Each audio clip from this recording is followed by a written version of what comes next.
Free fire একটি game, আর এই নামটির সঙ্গে আমরা সবাই পরিচিত। এমনকি এই ফ্রি ফায়ার কোটি কোটি মানুষের মন জয় করেছে এবং বর্তমান সময় ফ্রি ফায়ারই হচ্ছে এমন একটি গেম যেটা কোটি কোটি গেমের মাঝখানে 1 নাম্বার পজিশনে র্যাঙ্ক করতেছে। কিন্তু কথা যদি আসে ইতিহাস সম্পর্কে, কজন জানো ফ্রি ফায়ারের ইতিহাস সম্পর্কে?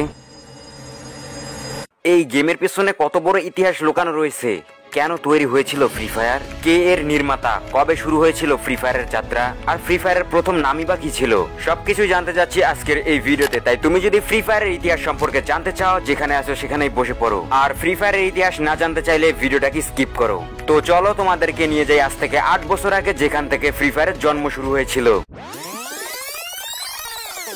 সাল 2017, ঠিক সেই সময় যে সময় পাবজি এবং ফর্টনাইটের মতো গেমগুলো রাতারাতি অনেক বেশি পপুলার হয়ে যাচ্ছিল। পাবজি এবং ফর্টনাইট পপুলার হলেও সেই গেমগুলো সবাই খেলতে পারতো না, কারণ পাবজি এবং ফর্টনাইট গেম খেলতে হলে অবশ্যই প্রয়োজন হতো গেম কনসোল কিংবা পিসির, যেটা সবার কাছে ছিল না, আর মধ্যবিত্ত হওয়ার কারণে সবাই এটাকে কিনতেও পারতো না।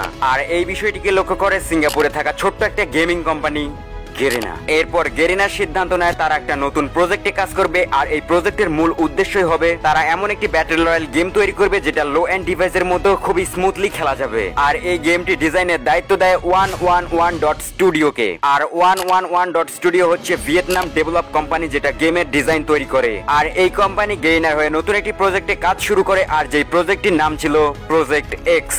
এবং এই প্রজেক্টটি কমপ্লিট করতে প্রায় 5 থেকে 6 মাস সময় লেগেছিল। এবং তারপর এই প্রজেক্টের বিটা ভার্সন 2017 সালের 30 সেপ্টেম্বর লঞ্চ হয়। আর এই প্রজেক্টের নাম প্রজেক্ট এক্স থেকে পরিবর্তন করে ফ্রি ফায়ার এপিকে তে কনভার্ট করা হয়, যেটা একটা বিটা ভার্সন। আর সেই সময় ফ্রি ফায়ারের সাইজ ছিল মাত্র 56 MB। আর যখন ফ্রি ফায়ার সর্বপ্রথম বিটা ভার্সনে প্রকাশ পায় তখন ছিল 23 আগস্ট 2017, বা তোমরা বলতে পারো 23 আগস্ট 2017। এইটা হচ্ছে ফ্রি ফায়ারের জন্মদিন। এরপর ফ্রি ফায়ার গেমটি iOS এবং অ্যান্ড্রয়েডের মধ্যে সবকিছু টেস্টিং কমপ্লিট করার পর ফাইনালি 4 ডিসেম্বর 2017 তে অ্যাপল স্টোর এবং প্লে স্টোরের মধ্যে মুক্তি পায়। এবং এই গেমটি মুক্তি পাওয়ার 6 মাসের মধ্যে এটার জনপ্রিয়তা প্রচুর পরিমাণে বাড়তে থাকে। এরপর শুরু হয় গেম আপডেট করা এবং গেমের মধ্যে ইভেন্ট নিয়ে আসা।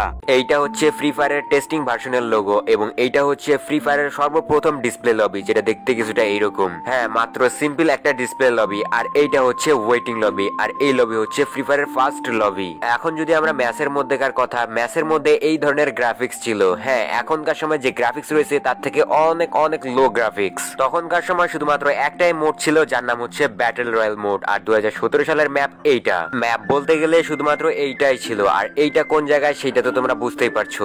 আর এইটা হচ্ছে 2017 সালের ল্যান্ডিং স্টাইল, কিছুটা এরকম করে ল্যান্ড করতো। এইটা ছিল 2017 সালের কথা। এখন যদি বলি আমরা 2018 সালের কথা, সো 18 সালের মধ্যে 2018 সালে ফ্রি ফায়ার গেমটা অনেকেই ডাউনলোড করতে থাকে এবং ফ্রি ফায়ারের মধ্যে নতুন নতুন প্লেয়ার আসতে থাকে। তখন ফ্রি ফায়ারের মধ্যে সর্বপ্রথম একটা আপডেট আসে, আর আপডেটের মধ্যে লবি অ্যাড করে দেওয়া হয়, প্লেনের মধ্যে কিছুটা চেঞ্জ নিয়ে আসা হয়, ম্যাপটাকে বড় করা হয়। এটা হচ্ছে ফ্রি ফায়ারের ল্যান্ডিং স্টাইল। মানে প্রথমবার যখন আপডেট আসে, আপডেটের পর এটা ছিল ল্যান্ডিং স্টাইল। তারপর গ্রাফিক্স এর মধ্যে ইমপ্রুভ নিয়ে আসা হয়, কার অ্যাডস করা হয়, অর্থাৎ ভেহিকল অ্যাড করা হয়। আস্তে আস্তে গেমটা ইমপ্রুভ হতে থাকে। এইটা হচ্ছে 2018 সালের ম্যাপ, যেটা অনেকটাই বড় হয়েছিল, কারণ এই ম্যাপের মধ্যে সম্পূর্ণ ম্যাপটাকে চেঞ্জ করে দেওয়া হয়, বা ম্যাপের মধ্যে অনেকটাই জায়গা বাড়িয়ে দেওয়া হয় এবং সার্ভাইভাল টাইম বাড়িয়ে দেওয়া হয়। এবং তারপর আসে মার্চ 2018। মার্চ 2018 এর মধ্যে ফ্রি ফায়ার প্লেয়াররা অনেকেই বাড়তে থাকে, মানে ফ্রি ফায়ারের মধ্যে অনেক সংখ্যক প্লেয়ার বাড়তে থাকে। আর সবাই ভাবতে থাকে যে গেমটার মধ্যে এমন কি আছে। এই সময় ফ্রি ফায়ারের পপুলারিটি শুরু হয়। তারপর 14 মার্চের মধ্যে নতুন একটা প্লেস অ্যাড করা হয়, যার নাম স্যান্তোসা। এই স্যান্তোসা নামের প্লেসটা অ্যাড করার পর ফ্রি ফায়ারের প্রত্যেকটা প্লেয়ার, বলতে গেলে ম্যাক্সিমাম প্লেয়ার এখানে ল্যান্ডিং করে, কারণ বাকি সকল জায়গার তুলনায় এখানে অনেক বেশি লুট পাওয়া যায়। ভিডিও পার্ট নাম্বার 1, এই ভিডিওর মধ্যে যদি 10,000 ভিউজ আসে তাহলে আমি নেক্সট ভিডিও নিয়ে আসবো এই টপিকে, মানে সেকেন্ড পার্ট নিয়ে আসবো। সো আজকের মতো বিদায়,